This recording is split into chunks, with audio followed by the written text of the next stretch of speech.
I would hope so. I think they do because, look, the reality is there's a lot of people out there in the world who are not necessarily engaged with the day-to-day developments in different war zones across the world. And there's a lot of geopolitical jargon that gets thrown around that I think is really dehumanizing, and it alienates a lot of people, and it makes them feel like, oh, well, I can't understand this anyway, it's too complicated, it's something for clever people, which is nonsense. Because ultimately, stories of war are stories of humanity and our shared humanity. And so I do think it is very helpful to have a guide, basically, to tell stories in a way that we can all feel connected to it. Because I want us to care here in a lovely ballroom in Mayfair about what's happening to a small child in Yemen. And I think we all will and do when the story is told in a way that is accessible to us, as opposed to, oh, well, it's a Sunni, it's a Sunni Shiite thing, and da-da-da-da. And, for a lot of people, that's not particularly helpful.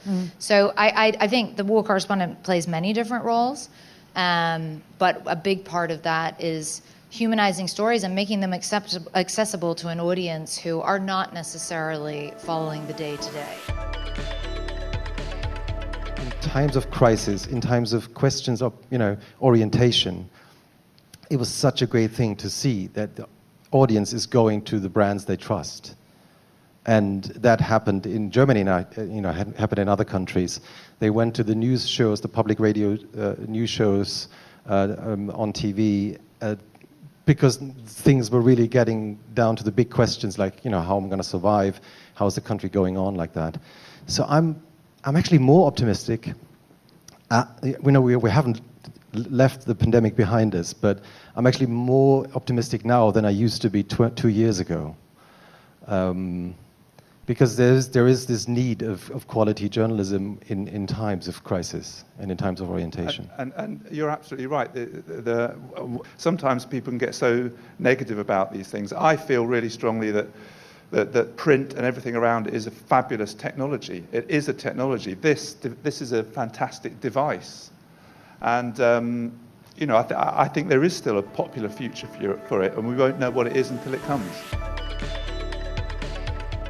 I'm always very conscious that the privilege of being the anchor, it is a privilege. It's also it's also a role that has a lot of jeopardy in it. If something goes wrong, as it often does, as I'm sure you and I both know all too well, you're the one who's and not going to carry the can editorially, hopefully, at least not in the British context, but you're the one with egg on your face. And so, but in a way, that's the best of it also.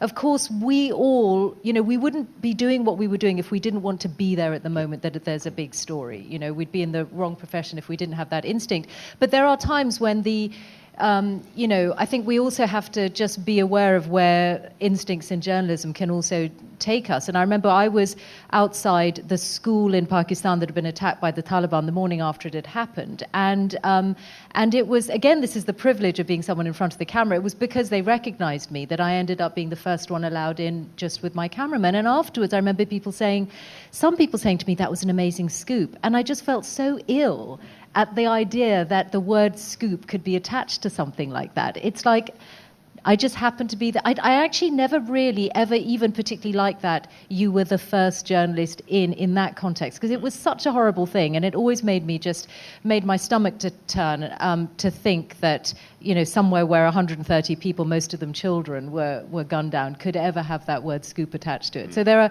are times where I think you have to be aware that you have to, even if people around you, even if your own team and your own organization aren't drawing those lines, then you have to draw them yourself.